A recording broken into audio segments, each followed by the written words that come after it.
It's Nolan. On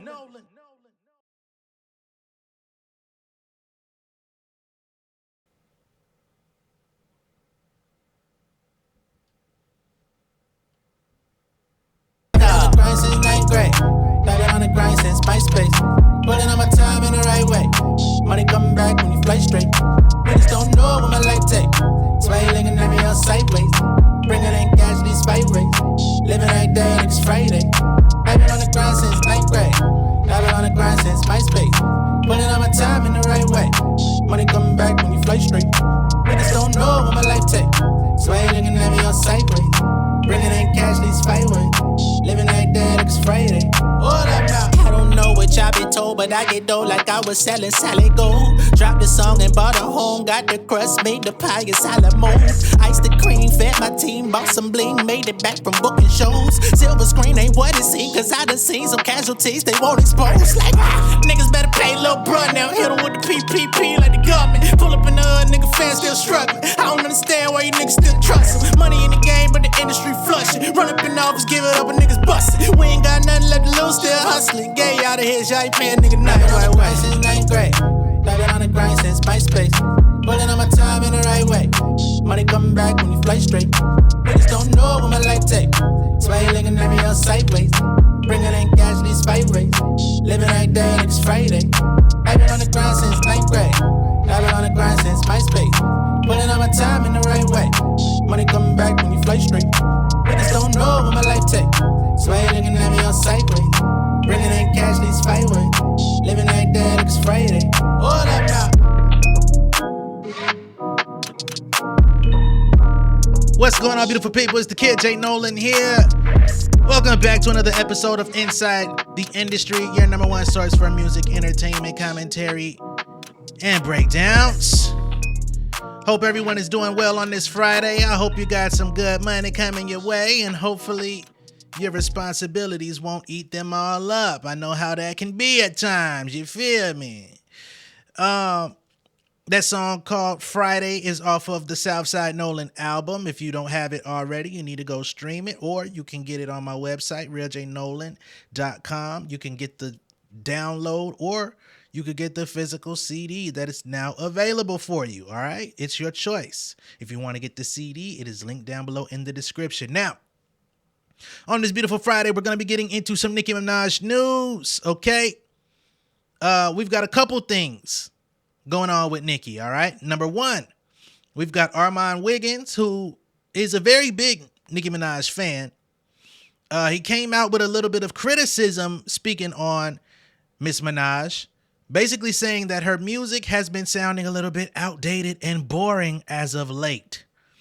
Basically saying she needs some new energy, she needs new producers, and she needs a musical makeover of sorts to get with the times. I find it very interesting that he's come out and said this because, again, he's on many occasions shown his alliance to Nicki Minaj, and I won't say alliance, but expressed his fanhood of her and has placed her above, the other ladies in the field.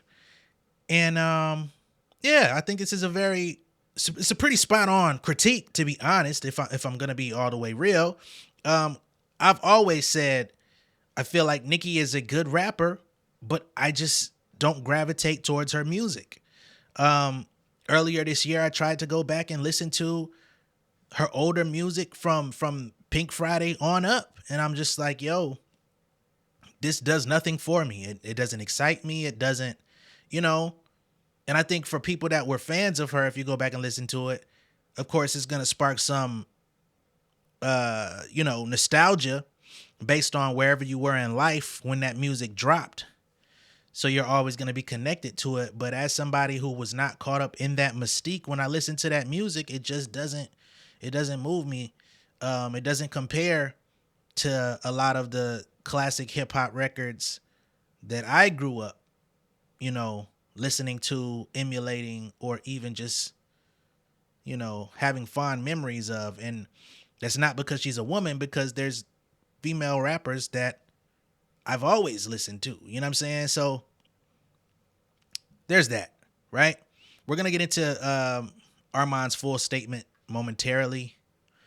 With all of all the controversy that's going on over there at Atlantic Records, with all the artists that are being dropped, the layoffs that are happening at Warner Music as a whole, which is affecting Atlantic. Nicki Minaj has come out and kind of trolled the label over there. We're gonna get into what she has to say towards them, and we already know Atlantic has been, as early as like the mid 2010s, around 2000, what 13, 14ish. We had already been hearing from Nicki herself and from other artists that Atlantic was trying to recruit artists that would be willing to go against Nicki Minaj. They wanted to try to find their antithesis to Nicki Minaj. They ended up finding a worthy competitor with Cardi B.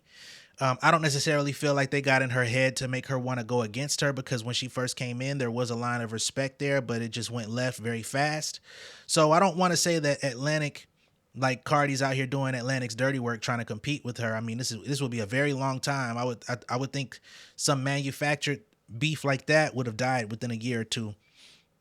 They still going full force, which is why I believe she's trolling Atlantic today. All right. But first, before we get there, let's get into Armon Wiggins and his opinion of where Nicki Minaj's music currently stands and what he would see as the solution to her problem. Okay? I need Red Ruby the Sleeves. I need Chun-Li. I need a new producer. Because Nicki, I'm going to be honest with you. Nicki's music lately is sounding a little dated and a little boring. Nicki, I don't need you to prove that you're hip hop anymore. I don't need you to prove that you're not messy anymore. I need you to give me some bangers. Don't be too sleaze, too cool, too hip hop eccentric, where the beats is breaking down and messing up. Because like, Big Difference should have been that one. But instead of that, you went and you had that beat change on that second verse. That was complete trash. Nicki Minaj needs to get with some young, fresh, I don't know who it is, y'all pick, producers that's going to give her a new updated sound. Because if we're being honest, Nicki Minaj is great, but she's sounding a little dated. Period. It's getting a little boring. We need better beats, and we need you to slide. Somebody's going to tell it. The girls ain't going to say it, but we need bangers. We are in a season where we need an updated vibe and an updated sound from Nicki Minaj, and we need them beats to slap. No Diddy. Okay? So those are my thoughts on that. Now, All right, so that's Armon, and that's his assessment of the situation. That's the crossroad that he believes Nicki Minaj is at currently with her music, is that people want to support. People want to, you know what I mean? And let's be clear. She has a very wide fan base of people that don't give a fuck who she works with. They don't care about the beats. They don't care about nothing. If she slaps her name on it, they're going to go out there and buy it. They're going to show up for the concert. You know what I'm saying? She's that big of an artist. It's already been shown. Her fans will do anything to support. You know what I'm saying? They're going out here doing, they're hosting their own station head parties. They're sending each other money to buy the albums. They're going and buying the album 5 times and logging out and creating new logins on iTunes and stuff just to run the bag up for Nicki Minaj. Like, they're going to great lengths to keep her at the top. And numbers is definitely a part of the culture, right? The sales, the streams, the numbers, the chart positions, the Billboard hot whatever's. All of that stuff is a part of the conversation. It's a part of what we look for. It's a part of how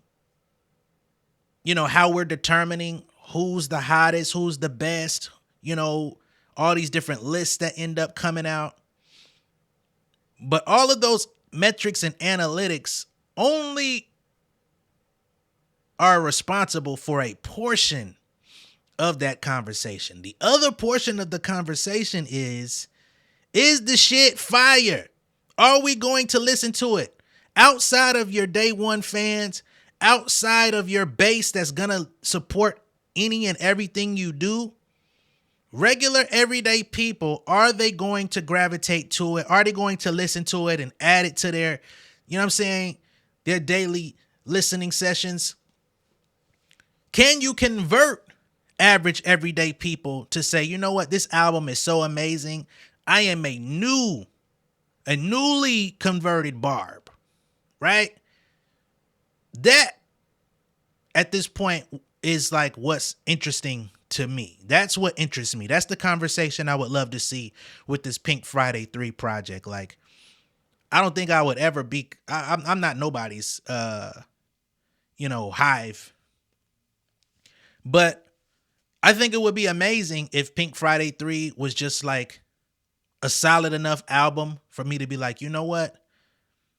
I took like 7, 8, 9 records from the album and added it to my playlist. The same way that I've done for Cardi B, the same way that I've done for Lotto, the same way that I've done for Megan Thee Stallion, the same way that I've done for a few Flo Milli songs, the same way I've done for Doechii, right?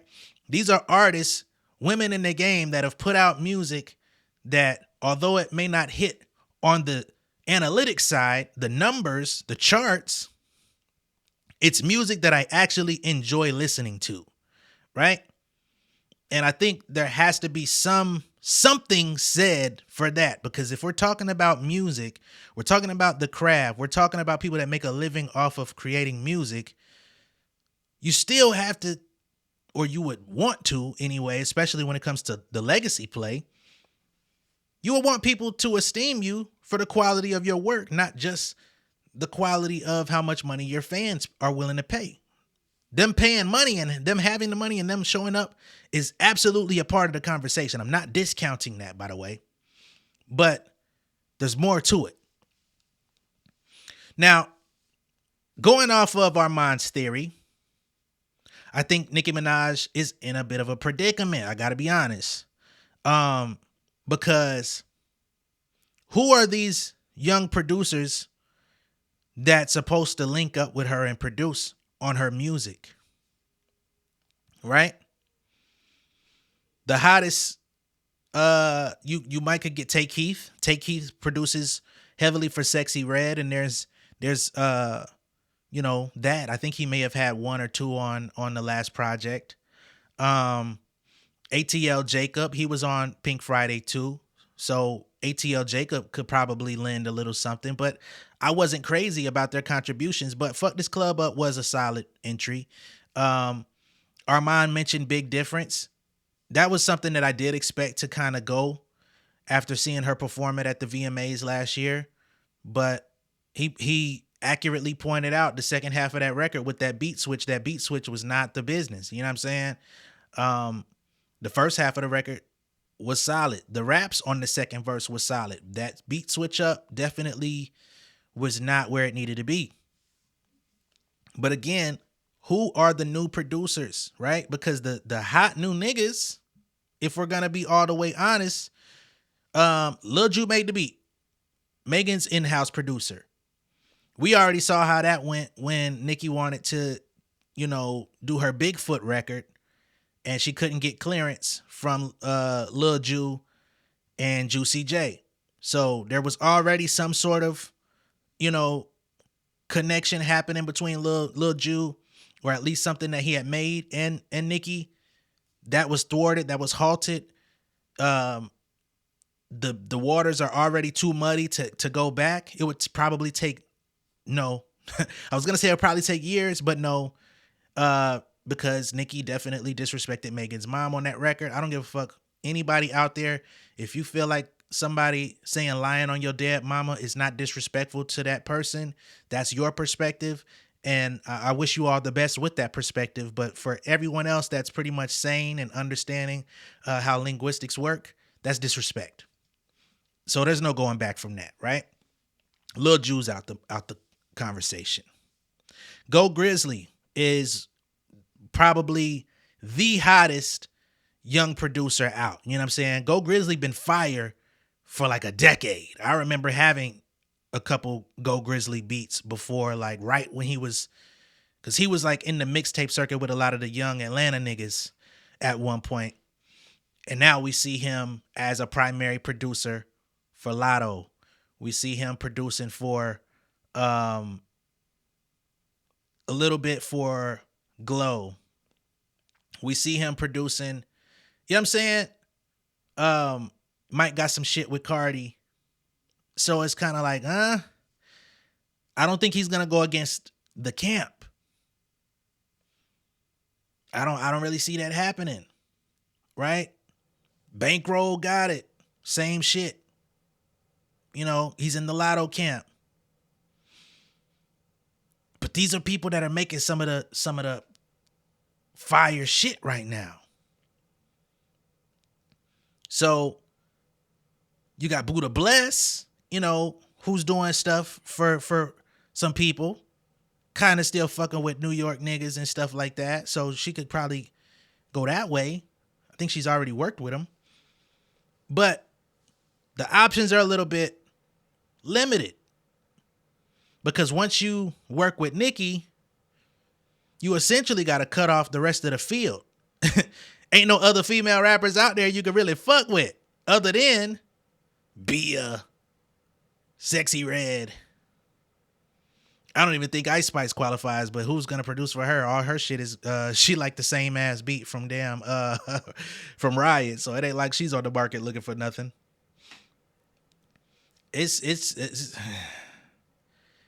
a tough predicament to be in, even as a producer, to be like, yo, I would love to give Nicki Minaj a whole new sound, but if I go into work with her, then I basically have to cut off the rest of my prospects of the field of women in hip hop, not to mention all of the niggas that she don't like either. You know, say the Rock Nation of the world. There's a lot of artists on Rock Nation's legacy acts and newer acts that are over there that you basically have to say, damn, I can't work with them either because I don't want to cause no riff. So I think she finds herself in a very interesting spot. I don't know. Clearly somebody's doing the job, you know what I'm saying? Because she's making music, but I wonder if it's the same circle of people that contributed to the previous album, which, again, her fan base loved, but on a wider scale, I didn't see gleaming reviews. You know what I'm saying? I'll give her Red Ruby the Sleaze. I wasn't like super convinced by Red Ruby the Sleaze. It grew on me. You know what I'm saying? I wasn't really tripping off the I'm like, man, because when that record came out, I was already tired of the egregious sampling. I'm like, God damn, just another fucking sample from 2000, whatever the fuck it was. God damn. The song grew on me though. But there's not really too many other joints on that project that like just stood out like, this is my shit. I liked Barbie Dangerous. I liked the switch up of the flow. I liked the fast flow, the fast rap she did on there. But we just didn't have enough of those moments. So I would hate for the same group of people to come back, do a whole nother album, and it be more of the same. Because then I'm going to have to come on here and just say, I didn't like it. I'm not prejudging it. I'm just saying if this comes in and it looked like the same dish, I'm going to send it back to the chef. Okay?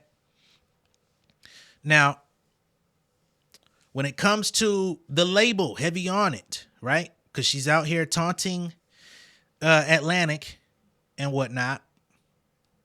Let's get into that. Nicki Minaj appears to have taken delight in the big changes that have been happening across the music industry recently, namely at her rival Cardi B's record label Atlantic Records. As part of a large restructuring at Warner Music Group, which will see Elliot Grange taking over as CEO, various longstanding executives are departing the conglomerate, most notably at Atlantic Records head Julie Greenwald, and 300 Entertainment CEO Kevin Liles has also stepped down. The Pink Friday 2 rapper, who signed to Republic and Young Money, which both fall under the Universal Music umbrella, took to Twitter to gloat over these mass departures. She wrote, "Dear fired executives and A&Rs, don't be mad. UPS is hiring. Also, feel free to submit your resumes for a job at Heavy On It," which is the label imprint that she launched. She then follows up and says they've been wanting empty arenas so bad. Obsessed with me while all your friends are getting fired is nasty work. Okay? So there's that. Now, according to Billboard, between 150 to 175 employees are being affected by the cuts across Warner Music's many labels, including senior executives at Atlantic. A memo from WMG CEO Robert Kinkle says, "I want to acknowledge the hard work, passion, and creativity of everyone across Atlantic 300 and Elektra. In particular, I want to thank people who will be leaving us. You've made an indelible mark on this company and the careers of the extraordinary artists you've championed. Words never cut it in these situations, but we're forever grateful for all your contributions and achievements over the years. The company's new managerial structure and its personnel are set to be unveiled next week under the leadership of Grange, who is the son of Universal Music Group boss Sir Lucian Grange." Okay. Now, as I spoke earlier about Atlantic wanting to find a competitor for Nicki, we have British rapper Lady LaSure, who came out years ago saying she was offered a large recording contract with the label if she agreed to diss Nicki Minaj, to which she declined. Okay. In 2021, she came out and said her first offer was massive, incredible amounts of money. I've never seen money like that. 250,000 euros, because, of course, or British pounds. Let me say that, not euros. Offered a record label deal with Atlantic, who just kept trying to persuade me to do a diss track to Nicki Minaj. I did not know Nicki back then, like personally. We never spoke or anything like that. I knew of her come up. I've seen her journey, and I thought she was amazing.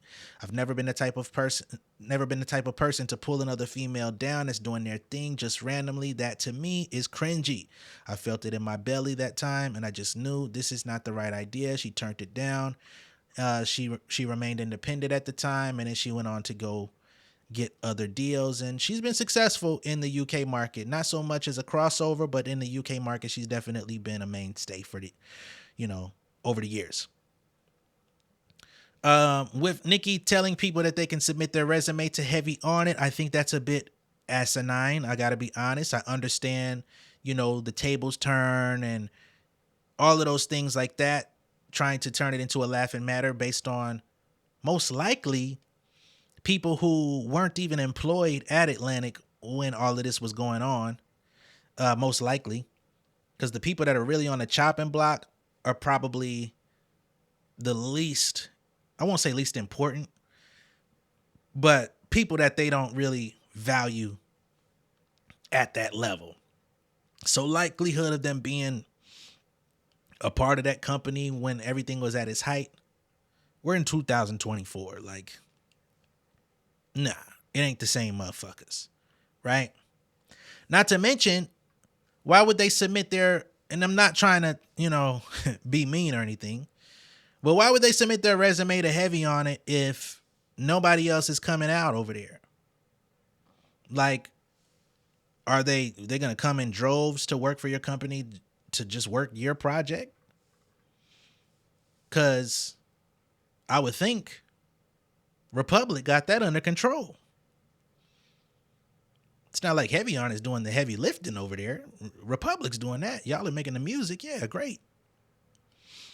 But that's just my assessment of it. I think, Nicki's been trying to find the young talent. They seem to like be interested at first initially, but when the offers get made, niggas is running away fast. We saw that with JT. We saw that with Ice Spice. And it seems we saw that with this rapper from New York, London Hill. I thought London Hill would have been a great addition to what Nicki had going on.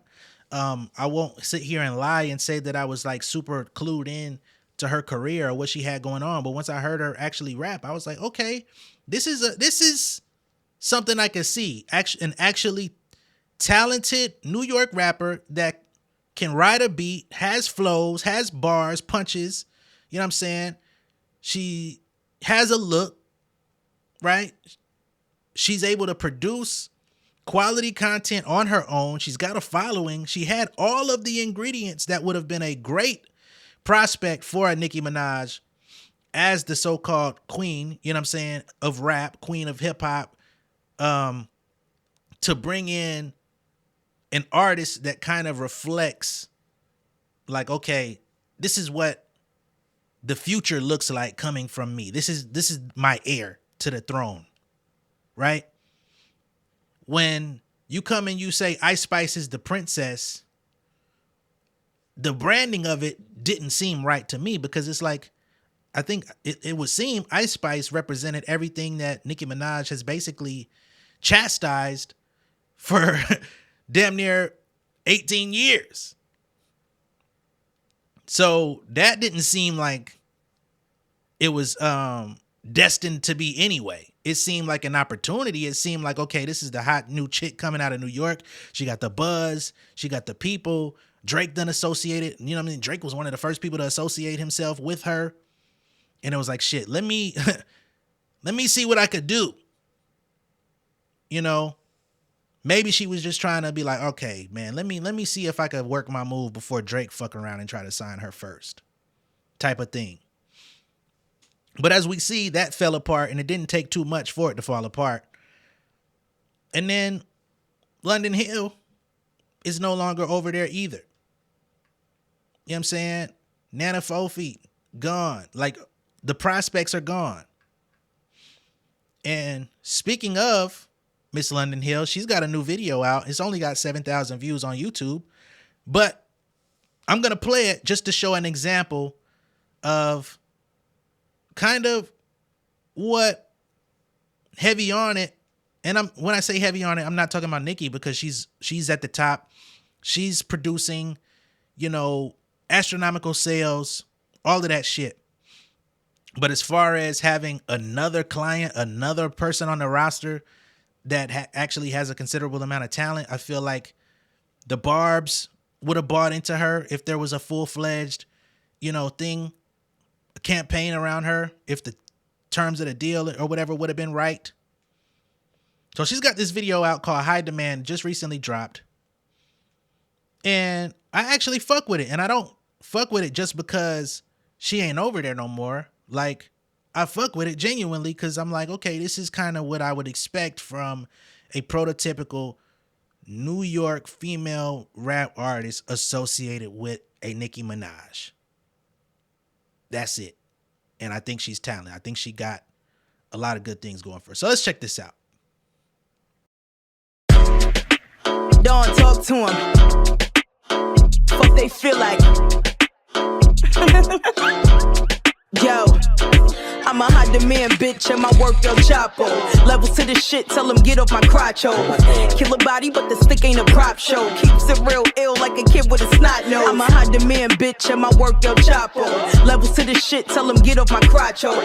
Kill a body, but the stick ain't a prop show. Keeps it real ill like a kid with a snot nose. Hey, yo, I'm back by popular demand. I'm her in real life, they only popping on the gram. I had bitches laid out like they trying to get a tan. Bury you on your feet just to make you understand. I'm a hot demand bitch, hot demand bitch. Come to getting money, they ain't got the bandwidth. I'm talking bags I could cop land with the stick and the drum, I could start a band with. Toe-to-toe with whoever, I'm killing these gimmicks honestly. You bitches stand-up comedy, most commonly you feel like Griselda. Really bringing work and get off my genitalia. I'm really in my Birkin, nigga. Hot demand bitch and my work El Chapo. Levels to the shit, tell them get off my crotch hole. Kill a body, but the stick ain't a prop show. Keeps it real ill like a kid with a snot nose. I'm a hot demand bitch bitch, and my work El Chapo. Levels to the shit, tell him get off my crotch, ho. Kill a body, but the stick ain't a prop show. Keeps it real ill like a kid with a snot. Let me tell you who the F.I. is. I'm from the boogie down, and we putting the burner through bitches' wigs. Oh God, the shit is rigged. Project Princess dropping, I ain't trolling when I say the biggest gap is getting bridged. Hoes know not to cross me, praying that they damn bunch of AIs with the image obsessing. I'm who they mimic, had to show them who the hardest. Bunch of bitches speaking gibberish, they too garbage. Sorry, I'm being honest, said I'm lyrically ridiculous. Keep it bag like Nicholas. Said it before, ain't no outdoing this little miss. I dare bitch you leave. Why you think I wore the frog boots? Top 3 in the hour ahead of Armon. I'm a hot demand bitch and my work El Chapo. Levels to the shit, tell him get off my crotch, ho. Kill a body, but the stick ain't a prop show. Keeps it real ill like a kid with a snot nose. I'm a hot demand bitch and my work El Chapo. Levels to the shit, tell him get off my crotch, ho. Kill a body, but the stick ain't a prop show. Keeps it real ill like a kid with a snot nose. I'm a hot demand, I'm a hot demand bitch. I'm a hot demand, I'm a hot demand bitch. I'm a hot demand, I'm a hot demand bitch. I'm a hot demand, and my work El Chapo.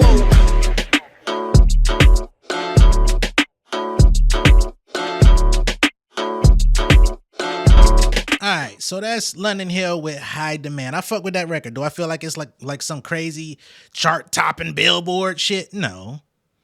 But I think it's a dope buzz single. I think it would have definitely with Nicki's co-sign, it would have definitely went. It would have been something for people to look forward to. They would have had a solid feature to be like, oh, is she gonna be on PF3? You know what I mean? All of that type of stuff. It could have been a good rollout. I don't know what other candidate she has. She says in the coming weeks, I guess she's supposed to let it be known who's actually over there and all of this different type of stuff. I don't know. And I think it just would have been good to like really have her around to help cultivate the sound. Now, I never like seeing people be used to like cultivate a sound. We talked about this with the Nelly thing yesterday with, okay, I'm coming in and I'm helping you craft, a vibe. But look out for me on the other side of it. Don't make it a one-sided relationship where I only come around to help you. That's kind of like what happens with Kanye, right? He's got this team of niggas, Consequence. Fucking Travis Scott is even one of them. Sci-Hi. Big Sean used to be a part of it. You know what I'm saying? This brain trust of niggas. Malik Youssef, Rhymefest. All of these people. Vic Mensa. Chance. All these people, they come in, do crisis management when Kanye wants to put an album out. It's like Code Red, come help. Everybody comes and pitches their ideas. And then when it's time for him to look out with a feature, when it's time for him to look out with a beat or a cosign or something like that, it's like, damn, where this nigga at? Where he be at? Where's the help? Where's the resources? I'm not saying that he don't help nobody, by the way. But it's very one-sided. Right?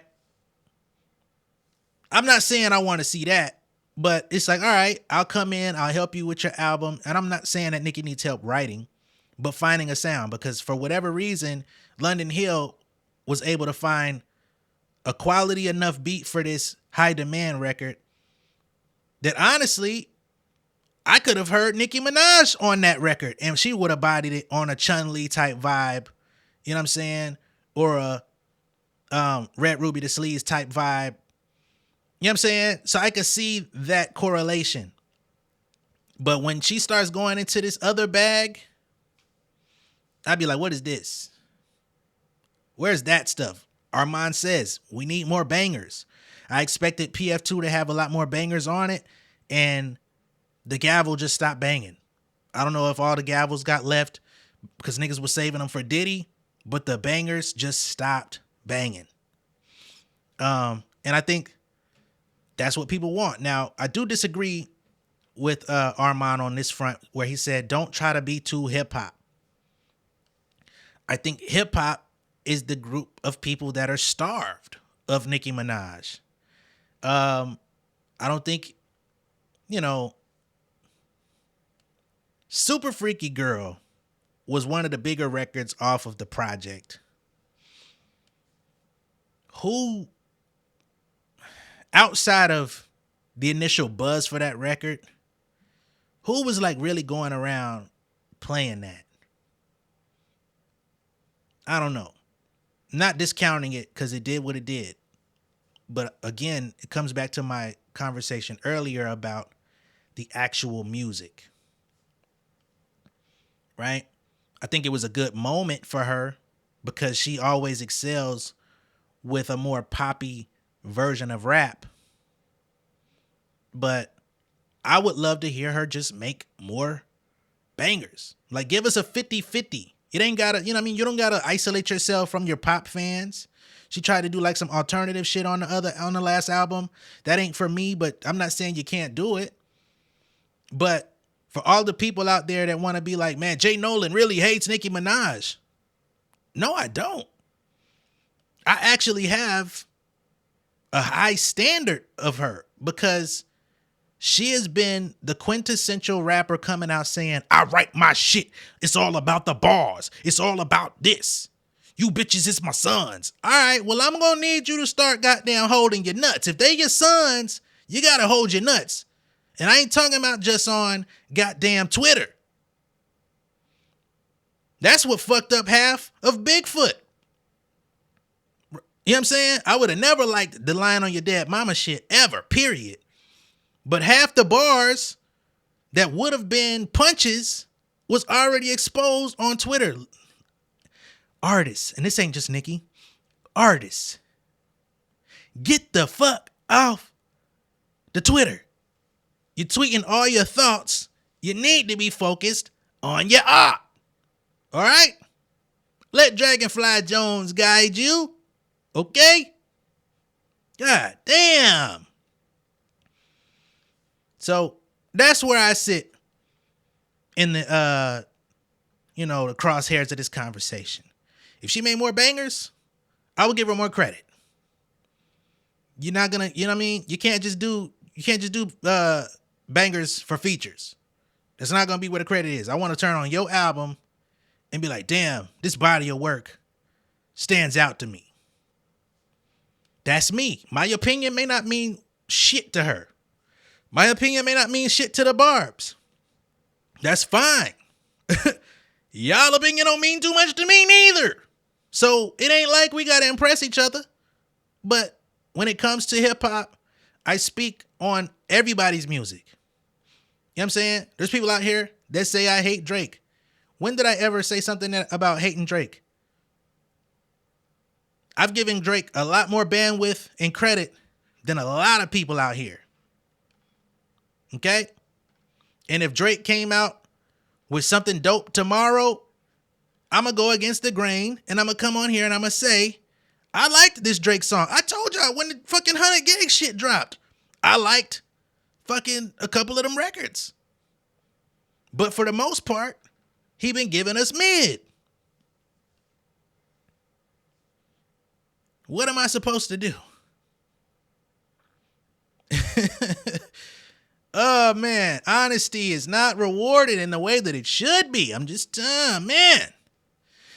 But at this point, I've exhausted everything that I feel like talking about on this subject. Let me know what y'all think about us down below in the comments. Be sure to like and share this video. If this is your first time seeing me on YouTube, go ahead and subscribe to the channel. Become an insider.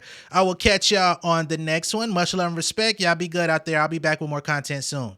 Peace. King of my city and cul-de-sac. Coming out swinging like soldier rag. Leading my people like quarterback. Boy, I study this shit, I'm an almanac. Had to get up and grind. Knowledge is booming, I'm here to apply. Came with the chip and the dip, it just single the mile. We finna do more than survive. I need my check. Spinning the block for the Gouda. We hitting the jeweler to flood out the net. We don't do beef on computers, I'm straight out the sewer. We come when you rest. Niggas be looking perplexed, so keeping my foot on their neck. No map, I trust my gut for the quest. With drama, I'm fully abreast. I was ready for years and they doubted me. All of a sudden they tell me they proud of me. I been dropping these haters like calories. Cross them out, I came back with some battery. Stand for my honor, but too raw, no corner. Packing the stick with a drummer. Wanna catch my bad, won't fumble. I done came too far to be humble.